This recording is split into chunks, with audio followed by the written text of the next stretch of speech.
So for Goodman line, you can easily draw or write on the equation. Just it is visible from the diagram itself. So this will become, without factor of safety, it is sigma mean by SUT plus sigma A by SE is equal to 1. UT will come here. So this is without factor of safety.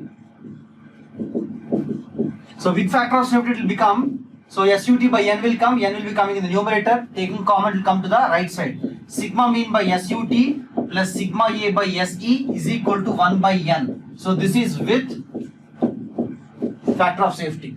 Understood? Clear? So this is Goodman line. Can you make it fast? Let's go a little bit faster. Okay. So we see that in this, so Goodman line SUT is coming, whereas in the Soderberg line SYT is coming. So we can say that Soderberg line is valid for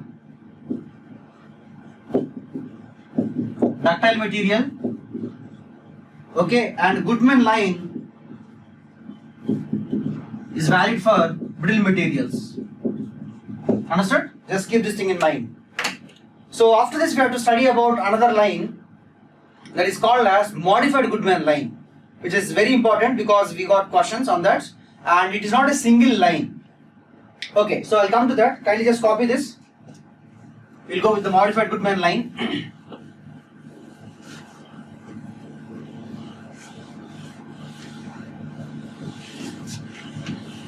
So this is over, everyone. Okay, so everybody listen here. So this modified Goodman diagram is drawn based upon experimental results where it was found that like Goodman line is not giving accurate results. Okay, and also based upon the limitation that Goodman line cannot be used for ductile materials because Goodman line is drawn for SUT. Okay, so it cannot be used for ductile material. There will be some error. Understood? So considering all these errors, the modified Goodman diagram is given. So and the result, the modified Goodman diagram is different for tensile loading and compression, tensile loading and shear loading. I am repeating once again. So modified Goodman diagram is designed based upon the error results which came up for the Goodman line, and also the limitation of Goodman line where it cannot be used for ductile materials. Because definitely, like if you are using Goodman line for ductile material, so in the place of SYT you are using SUT, definitely it can give you error results. So where your equation might be telling that it's not going to be safer, so where it for brittle materials it's not, where your experimental results are telling that though your theoretical equation is showing that it's going to be safer, but your practical results can show that it's not going to be safer. Understood? So based upon the limitations, Goodman diagram is modified. So by this modification, it can be used for ductile materials as well without any error. Let's see how it can be done. So like I said, it is different for tensile loading and also shear loading. So first of all, let's see for tensile loading or normal loading here. So correct terminology is normal loading.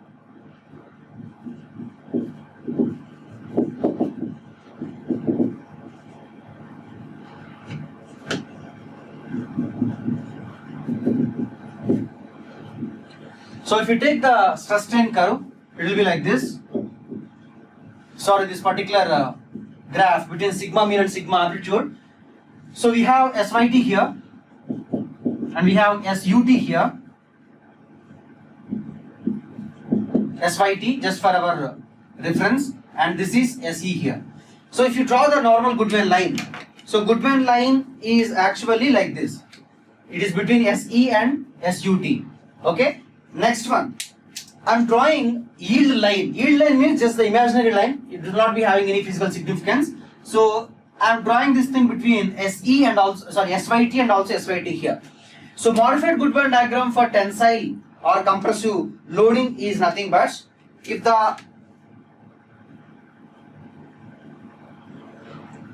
if you take sigma mean and sigma amplitude values which are in this region, that means area which is overlapped by both the regions, then only the metal is safer. So based upon the experimental results, it was decided that if that means Goodman diagram is saying that this is also safer region.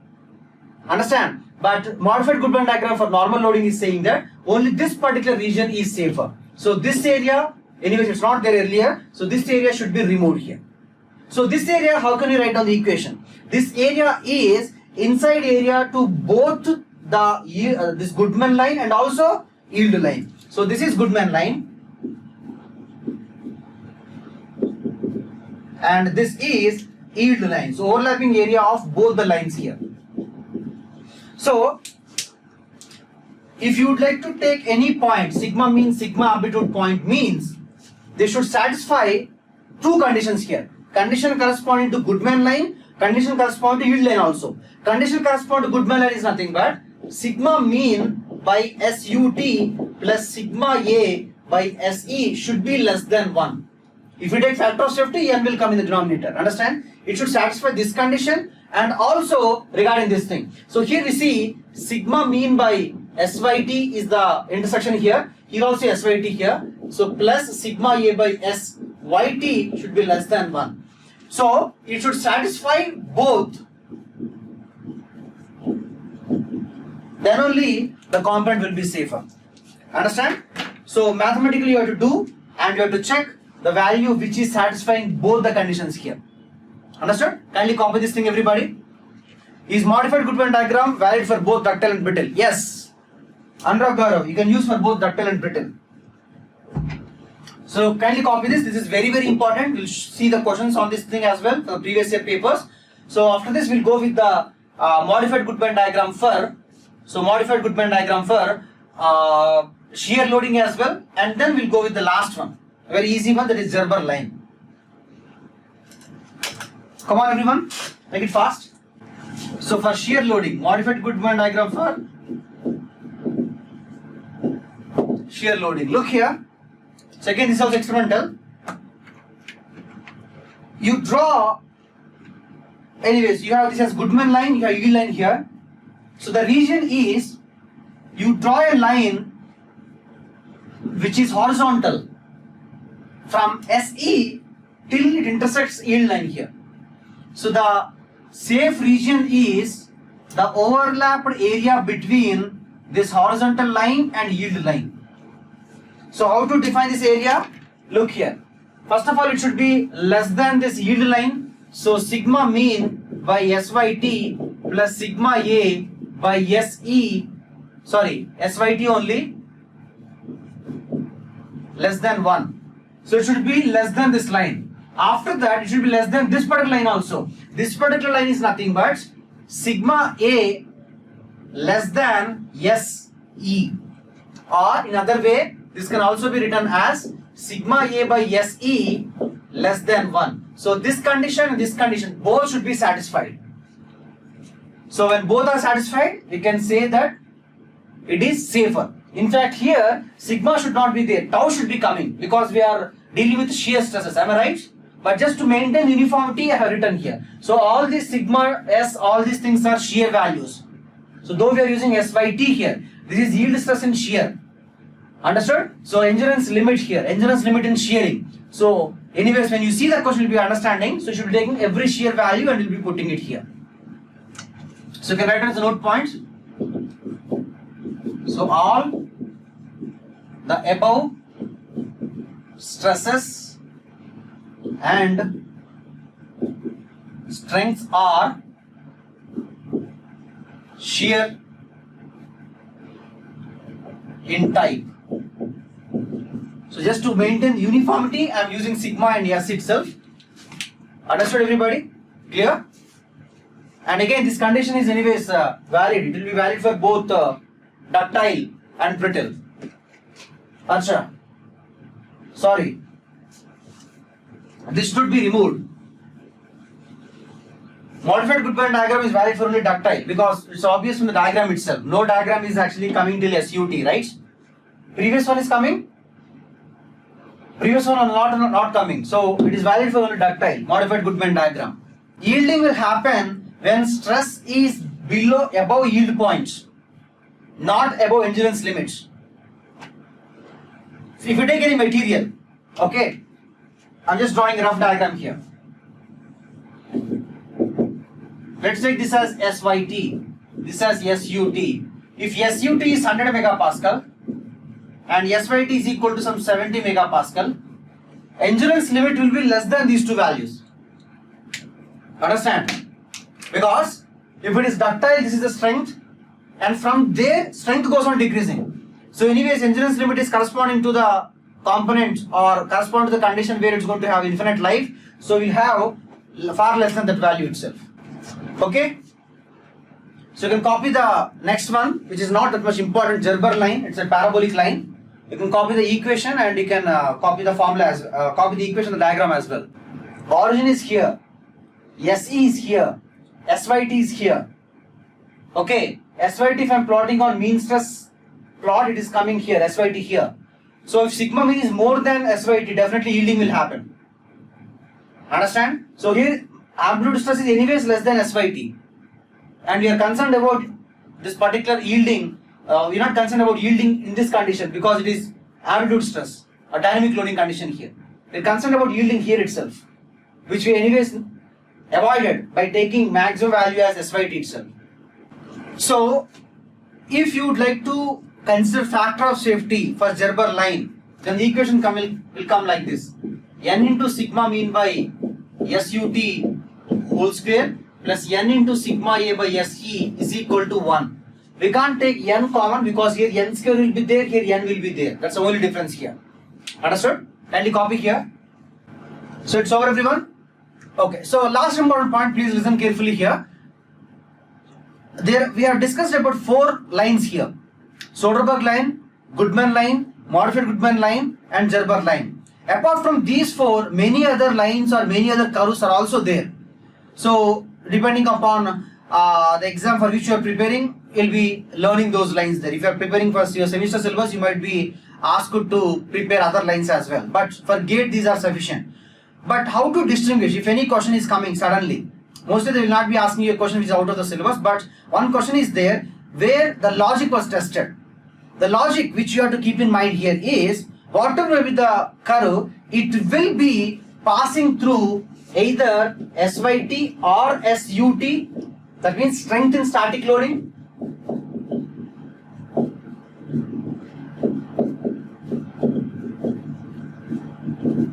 Next, SE here. So strength in dynamic loading.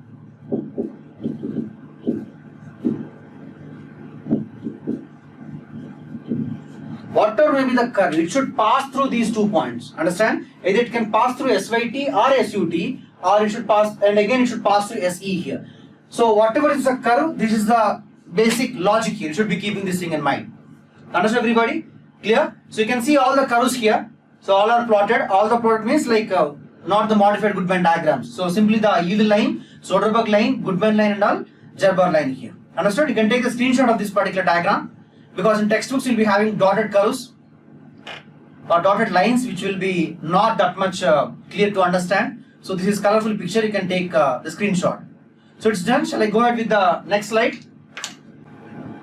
Okay. Yeah. So A is the answer here. So in this question, what they're asking, most conservative failure criteria. So conservativeness means what? Something less. So when we'll say some guy is a conservative guy, okay. So if you take to say some guy, your friend is like conservative in terms of money, that means he spends less. So conservativeness means something regarding lesser. So conservative failure means it will not allow us to have higher value of sigma mean and sigma amplitude. So to satisfy the condition, we should have lesser value of sigma mean and sigma amplitude. So here if you see the graphs, so if you see the previous picture itself, so the out of all these curves, Soderberg, Gerber, and Goodman, so if you check here, so Soderberg curve is covering up the least area, or which will not allow us to have a higher value of sigma mean and sigma amplitude. Understood? If you draw Goodman curves for both tensile and shear, also you will understand that Soderberg curve is still the conservative failure itself. Now the question comes regarding ellipse, a semi ellipse here. So this is not the thing which is not there, which is not the thing which is there in our syllabus. Okay, but question was asked how to deal with this. Now we know the logic that, or we know the concept that the curve should pass through SYT, SUT, and SYT or SUT and SE here. So if you are drawing an ellipse between these 2 points, this is sigma mean, this is stress amplitude, this is SYT, this is SUT, so this is again SYT, this is SE here. Understand? If you draw an ellipse, between these 2 points, definitely they will cover more area than a line which is joining these 2 points.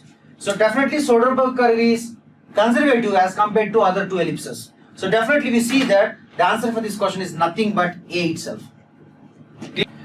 So it's given that during a high cycle fatigue test, a metallic specimen is subject to a cyclic loading with a mean stress of 140 megapascal and minimum stress of minus 70 megapascal.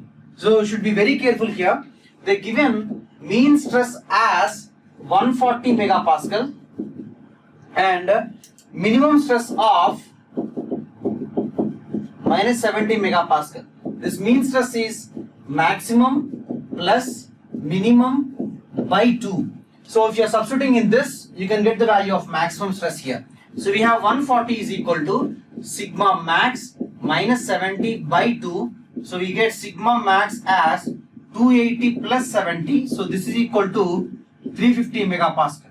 So we have minimum stress value, we have maximum stress value. So stress ratio or R ratio is nothing but sigma minimum by sigma maximum. So it comes out to be minimum stress as minus 70, maximum stress is 350 here. So 7 5s are 35. So you get the answer as minus 1 by 5. It is nothing but 0.2. So you should not be forgetting about this negative sign. So you should be giving along with the negative sign here. That's why your answer is, if you are not giving along with the negative sign, then your answer is wrong. So few people have given the answer along by missing the negative sign. That is not the right answer. Understood? Minus 0.2 is the answer for this question here. Understood? Clear? So this question is very simple. How many questions are there? 1, 2, 3, 4, 5. Okay, 5 questions. So in this question they are given that a bar is subjected to a fluctuating tensile load from 20 kilonewton to 100 kilonewton. The material has a yield strength of 240 megapascal. So we have maximum load is equal to 100 kilonewton. Minimum load is equal to 20 kilonewton. Yield strength is 240 megapascal. Endurance limit is 160 megapascal. According to the Soderbergh principle, area of cross section is. So we have to get the value of area of cross section. Okay, so we have the Soderbergh line as sigma mean by SYT plus sigma A by SE is equal to 1. So here anyways they haven't given any factor of safety, so we'll be designing with respect to failure stresses only. Okay, so we know that if stress you are writing in megapascal, it is nothing but Newton per millimeter square. So we should take load in Newton and we'll be getting area in millimeter square. So in this question they are asking anyways in millimeter square. So in this question they are expecting us to give in millimeter square. So 4 should be taken in Newton. So if you're taking in Newton, it will become 100 in 10 power of 3 Newton. It will become 20 in 10 power of 3 Newton here. That's the only thing. So mean stress. So mean is nothing but maximum stress plus minimum stress by 2. So if you are putting load here, it becomes T max plus T minimum by 2 into area. And amplitude stress is equal to difference of these loads by twice area. I am putting in newtons here. So average of both two forces is PA plus P2 by P maximum plus P minimum by 2, 120 by 2, 60 into 10 cube by area. Understand? So this is in Newton, this is in millimeter square. In the same way, difference by 2. So 80 by 2, 40,000, 40 into 10 cube into Newton by area, which is millimeter square. So we got sigma mean and we got sigma amplitude. Understand? So we have to put these two in this equation here. We already have these two in megapascal, that is Newton per millimeter square. So they are the correct units here. Sigma mean is 60 into 10 cube by area into SYT is equal to 240 plus sigma A, that is nothing but 40 into 10 cube by area into SE, that is 160 is equal to 1. So now just try to do the simplification here. So here if you see, So 6, so 0, 0 will go, 4 will come here. So 0, 0 will go, again 4 will come. Understand? 10,000 by 4, 10,000 by 4. That means 2 into 10,000, 1000 by 4, 1000 by 4. So 2 into 1000 by 4. This implies 2 into 10 cube by A into 4 is equal to 1. So implies area is equal to 2, 2. So 500 millimeter square. So very pretty dead question. Okay. Let's go to the next question. Come on everybody. It is a question from the first gate paper. 1987, first gate paper. Okay, so let's look into the solution of this question here. A ductile material having an incidence limit of 196 megapascal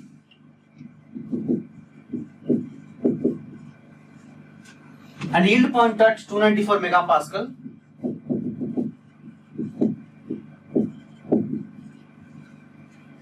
is stressed under variable load. The maximum minimum stresses are 147 megapascal and 49 megapascal respectively. Sigma maximum is equal to 147 megapascal and sigma minimum 49 megapascal respectively. The fatigue stress concentration factor Kf, they are given it as 1.32. The available factor of safety for this loading is, so we are using a ductile material, so we should be using a Soderberg line. So we have Soderberg line equation as sigma mean by S by T plus sigma A by SE is equal to 1 by N. But this is a formula without stress concentration. Understand? So this is a formula without stress concentration. Understand? So now with stress concentration. So we know that for a ductile material under static loading, with stress concentration, strength will not become SYT by KT, but it will remain same. So with stress concentration, this SYT will remain as SYT only, but this one will change to SE by KF. I hope this thing is very clear to you people from today's lecture, because we have studied today itself. Understand? So as we are dealing with ductile material, so this part is nothing but regarding static loading, this part is regarding dynamic loading, so strength will remain same. Theoretically, we expect it to become SYT by KT, but experimentally we found that due to local yielding in the vicinity of the discontinuity, the stress concentration effect gets nullified. So we'll be having as SYT only. Understand? So this formula changed to sigma mean by SYT plus KF into sigma A by SE is equal to 1 by N. So if we substitute these values, so you substitute sigma mean and sigma amplitude from these two equations, they're given SYT, they're given SE, you have the value of KF. Substituting that, you'll be getting N value as 1.5. The answer is B here. Understood? So if it is a ductile material, sorry, if it is a brittle material, you should be using Goodman line. So you'll be using equation as sigma mean by SUT plus sigma A by SE is equal to 1 by N. So there, this particular SUT will become SUT by KT, and this particular SE will become SE by KF. That's all. SUT by KT and SE by KF. Understood? So if it is on a brittle material, then they will be giving you the value of Q, or they'll be giving you value of KT, so that you can solve the question. Understood? So the answer for this question is B here. So I'm very glad that many people got the correct answer for this question. Now next question. It is based on modified Goodman diagram. Kindly take the question, completely copy it, then try to solve it. So it's given in the question that in a structural member under fatigue loading, the minimum and maximum stresses developed at the critical point are 50 megapascal and 150 megapascal. So they have given sigma max as 150 megapascal, sigma minimum as 50 megapascal. So using them, sigma mean is 150 plus 50, that is 200 by 2, 100 megapascal. Sigma amplitude is difference by 2, that is 50 megapascal. The endurance, yield and ultimate strengths of the material are, so we have SE value given in the question as 200 megapascal, SYT as 300 megapascal, SUT as 400 megapascal. The factor of safety using modified Goodman criteria is. So here anyways they given normal stresses completely. So we can apply simply the modified Goodman diagram for tensile stresses. Understood? Or normal stresses.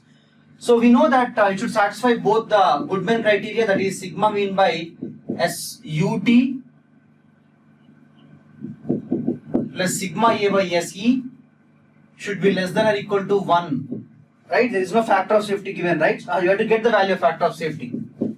So this is Goodman line here. Sigma mean by SUT plus sigma A by SE less than or equal to 1. And other condition is this yield line, sigma mean by SYT plus sigma A by SYT should be less than or equal to 1 by N. So it is satisfied both the conditions. So let's apply in each and every equation here. So if you're putting in this equation, we have sigma mean is 100, SUT is equal to 400 plus sigma A is 50 by SE, that is equal to 200, should be less than or equal to 1 by N.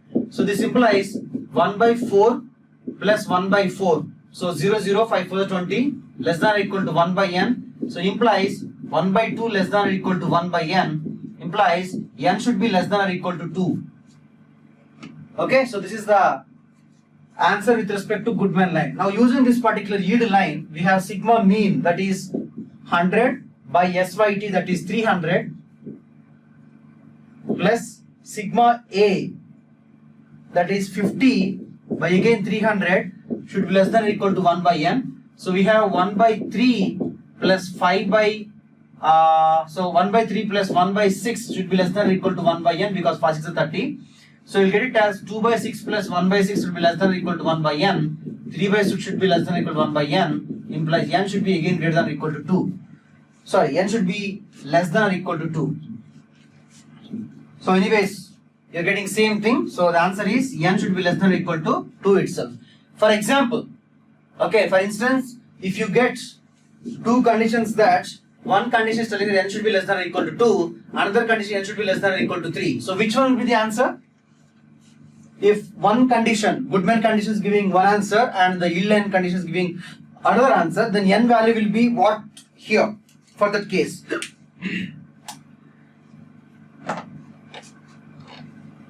2 or 3. I want the value of N which satisfies both.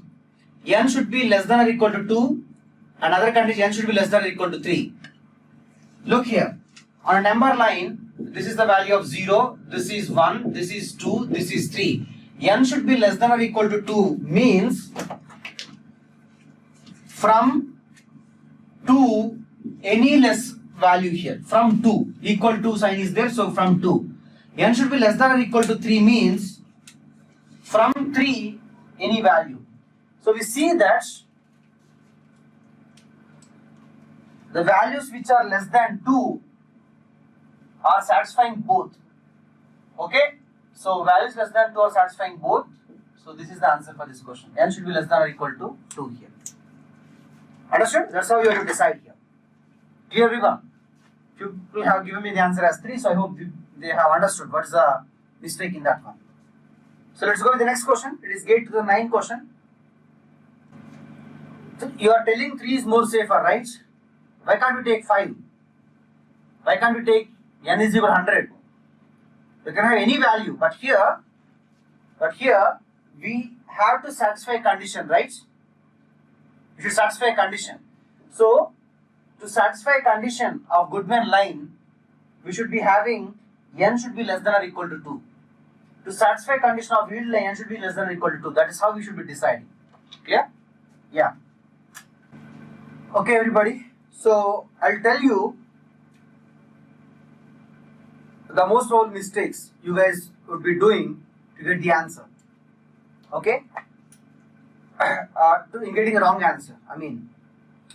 Okay, let's look here. A forged steel link with uniform diameter of 30 millimeter at center is subjected to an axial force that varies from 40 kN in compression to 160 kN in tension. So here you have to keep in mind that minimum force is actually equal to minus 40 kilonewton, minus 40 into 10 power of 3 Newton, and maximum force is equal to 160 into 10 cube Newton. So P minimum is equal to minus 40 into 10 cube Newton, and P max is equal to 160 into 10 cube Newton here. Okay, and they are given diameter cross sectional area diameter, so you can find out the area as well. So the tensile SU yield SY and correct endurance strengths of the steel material are 600, 420 and 240 megapascal. So yes, UT is equal to 600 megapascal, SYT is equal to 420 megapascal, and SE is equal to 240 megapascal. Understand? The factor of safety again is the fatigue endurance as per Soderberg's criteria is. So Soderberg's criteria says that sigma mean by SYT plus sigma A by SE is equal to 1 by N. So you should not forget about this particular negative sign. Okay? So you should not forget about negative sign. First thing is, forget about moreover this. Okay, if you are forgetting about negative sign, that's fine. Okay, like because we don't recognize that it's actually a compressive stress. Few people might have got the answer or calculated done the calculations considering directly this thing as a 40 kilonewton as directly compressive stress or minimum stress here. Sigma minimum is equal to minus 40. Sigma minimum is equal to sigma max is equal to 160 megapascal. Few people might have done mistake like this also. Here, fortunately, no one has got the. Oh, okay. Ranjit has got the answer as D. Ranjit, you might have done like this. You have directly taken sigma minimum as minus 40 megapascal, sigma max is 160 megapascal, which is wrong. If you are going in this way, you end up getting answer as D, which is completely wrong here. Understood, Ranjit Kumar? Clear? So you should be very careful. These are not forces. So these are not stresses. They are forces. So taking them as directly as stresses is completely wrong. Understood? So, like I said already, you should be taking care of negative sign. If you forget about the negative sign, you might end up getting the answer as C. Is it right? Those people who are given the answer as C, have you taken sigma minimum without a negative sign? Is it right? C is not the right answer. Okay, so first thing is taking these two as stresses. Second thing is forgetting about this negative sign. Clear? So if you are avoiding these mistakes, then only you can get the right answer. Understood? So using them, you have to get the value of sigma minimum. Sigma minimum is equal to minus 40 into 10 cube by pi by 4 into diameter is equal to 30. So 30 square. So I'm putting it as Newton per millimeter square. Sigma max comes out to be 160 into 10 cube by pi by 4 into 30 square. So this is Newton per millimeter square or megapascal. So this is plus, this is minus. So using them, you have to get sigma mean and sigma amplitude. So mean will come using them as 160 minus 40, 120 by 2, 60 mega.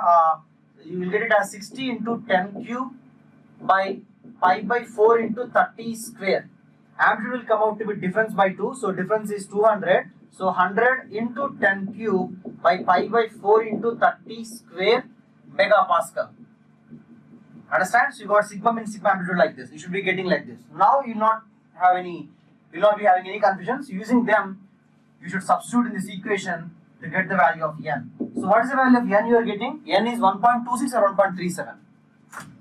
1.26 or 1.37. May I know the answer, please? I don't remember whether it is A or B. 1.26. Okay. So A is the answer for this question here. So why few people got answer as B? What is the mistake? I don't remember the mistake which you might be doing to get the answer as B. You might have done for answer as B. May I know the mistake here? So you should be very careful with the calculations here. So though you know the concept, though you know the maths, if you are not able to get the right answer correctly, or if you are unable to do the calculations correctly, then it is more of the same. Understood? So you should be careful with these doing calculations. Even reading of the question is also very, very important. In fact, it's the first primary thing we should be taking care of. Clear? So all these things can be taken care if you are doing test series. If you are giving chapters, subject test, full in test, or in a mock test series, like I said earlier. Okay, then let's go with the next question. I think people who are given the answer as B are sleeping, or are busy with solving next question. So let's go with the next question here. So this is the last question of this chapter. So we'll complete this question and then we'll go with the next chapter because we have 45 minutes of time. So let's not waste the time. I'll explain the question because few people might be struggling to understand the question. If they understood the first two lines, definitely there will be no stoppage for them. They can easily solve the question. Say bar is subjected to a combination of a steady load of 60 kN and a load fluctuating between minus 10 kN and 90 kN. That means two loads are acting simultaneously. One is a steady or a static load, other one is a dynamic load. So here they are saying that already steady load of 60 kN is there, and then variation of load from minus 10 kN to 90 kN is there. So if this is the scenario, at the same time this is there, this is also there. Okay, it's going on fluctuating. So combining these two, we can say sigma minimum, or actually load minimum. Minimum load will be corresponding to this particular condition. So minus 10 plus 60, because it is already there. So this gives you 50 kN as minimum force. Maximum force will be corresponding to maximum load of this one, and this value here 90 plus 60. So this will come 150 kN. So these two are minimum force and maximum force for this particular loading condition. Using them, using this particular modified Goodman diagram, get the answer of area of cross section or side value A in millimeters here. Yeah, 32 is the 31. The correct range you can see on the range there, 31.60, 31.65. This is the range given by the IIT solution paper. So your answer should be between this range. Few people have given me the answer as 32, which is not the right answer, which is not falling into this particular range. Kindly check it. What is the mistake you are committing? Rectify the mistake and get the answer.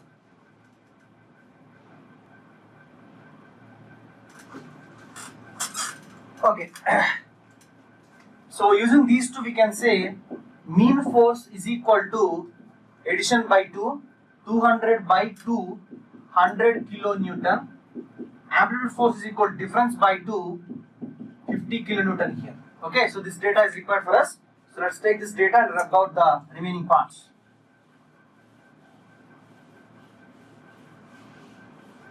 So using them, you can get the value of mean stress. So sigma mean, I said you should be taking this in terms of newtons. So 100 into 10 cube by a square megapascal. Amplitude is equal to 50 into 10 cube by a square megapascal. We have mean and amplitude. So in this they are saying that endurance limit is 150 megapascal. SE is equal to 150 megapascal, and the yield strength is 480 megapascal. SYT is equal to 480 megapascal. Ultimate strength is 600 megapascal. So SUT is equal to 600 megapascal. The bar cross sectional is square with side A. So that's why I took it as A here. A square. The factor of safety is 2. So they given N is equal to 2. The value of A according to the modified Goodman criteria. So we have to apply the modified Goodman criteria here.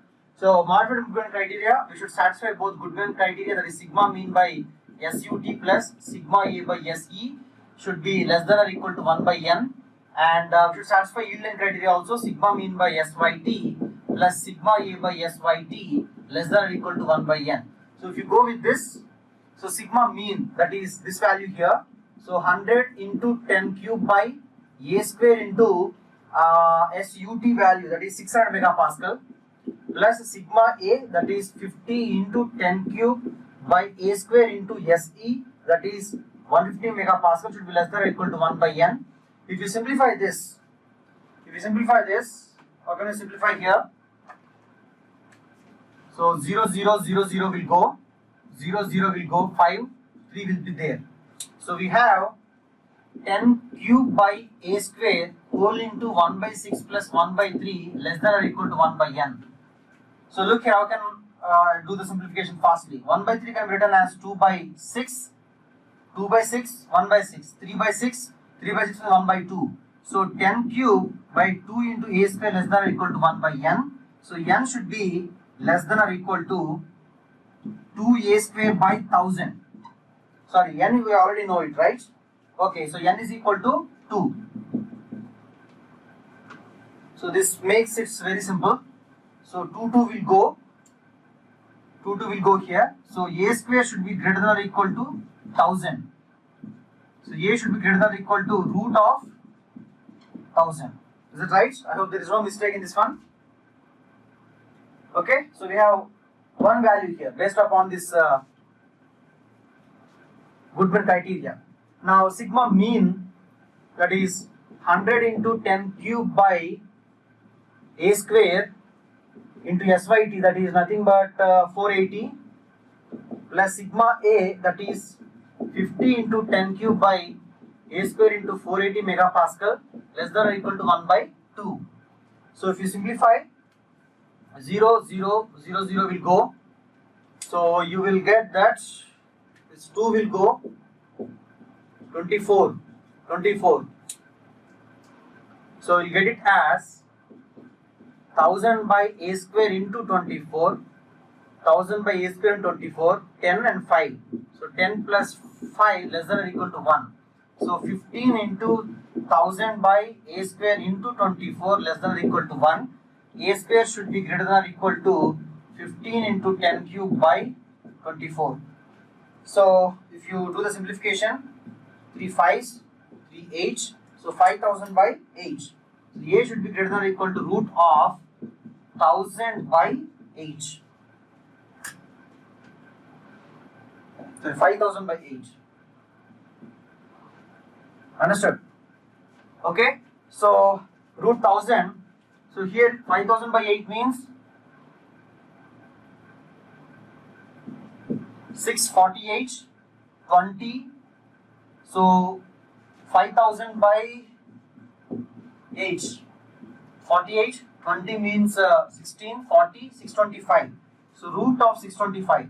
So root of 1000, look here. You don't need to immediately find out the root of 1000, root of 625 immediately. You don't know this as root of 625 is 25 itself. Okay, but don't need to do it, because from these two we can say, okay, root of 1000 is higher than root of 625, because if you check here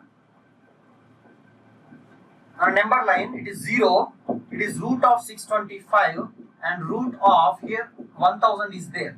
So this condition says that A should be greater than root of 1000. Understand? And other condition says that A should be greater than root of 625. So the condition which is satisfying both is this one, root of 1000 itself. So the answer should be this one here. So A should be greater than or equal to root of 1000. So root of 1000 now you can calculate. But why I told you this one is, for example, you have a situation where the answer is this one. So immediately you can say A is equal to, or A should be greater than or equal to 25. You can save the time, right? Every time is every second is important. So what is the answer you are getting? 31.62. Is it right? 31.62. So let's check it. 31.62. 4, 12, 3, 6, 2, 18. So 3162. 6, 8, 4, 9. 4 anyways, 1, 2, 3, 4. 1, 2, 3, 4 is not required at all. So if you add it up, yeah, 16, 17, 7, 1, 7, 8, 9, 997. Yeah, around it's coming towards this 1000 itself. Yeah, clear? So this is the answer for this question. Understood, everybody? Just being smart is very important. Clear? This is the answer for this question. So we are done with this chapter. I hope you people have got the command of this concept. We have solved all the toughest questions, all the excellent gate questions. Silly questions are there which are left over in your gate question bank. You can solve it very easily. Okay, and so let's see the questions from summary, and then we'll go with the next chapter. So KT depends upon the type of the material, yes or no. What is the answer for this one? So the answer is no. KT does not depend upon the material. That's the reason why we will be modifying it to Kf wherever it is possible using the value of Q. Understood? So endurance limit for steel under reverse loading occurs at how many number of cycles? What is the answer for this? I told you in SN curve you have to remember this value. Otherwise you cannot get the answer.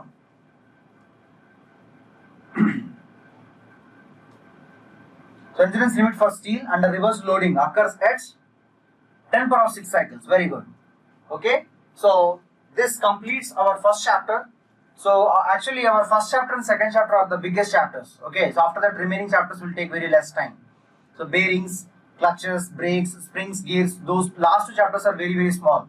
So within some 3 hours we can complete, within one single 3-hour session we can complete last two chapters. Clear? So only this first two will be taking good amount of time. So we are done with the first chapter. Now we are going with the designing for joints. So only the first chapter you have gone through many number of terms, concepts which are very much not familiar to you. You have heard very, very new things which you haven't heard in the chapter of or subject of strength of materials. So from now whatever you're going to study, like mostly in this third chapter at least, you have terms which are most familiar to you. Stress, load, area, mostly these three itself. Understand? So there is nothing extra or something new you are going to learn. Whatever you have learned in the subject of engineering mechanics, that is mostly application of writing down net moment is equal to 0 condition, and what are the terms and conditions you have studied in the subject of SOM, only those two things you are going to apply in this particular chapter here. Understood? Clear everybody? So designing of joints, so it's the second chapter and it's one of the, or it is the highest weightage chapter in this particular subject. Okay? So here we are going to study about 3 joints. So in our syllabus we have only these 3 joints: riveted joints, bolted joints and welded joints. So mostly 80% of this chapter is dedicated to riveted joints only, and 10% for bolted and welded joints respectively. So that makes it 100%. Clear? So once you complete riveted joints means we are done with the almost 80% of this chapter. So very small part, small portion is remaining for this. Kindly copy these 3 sessions here.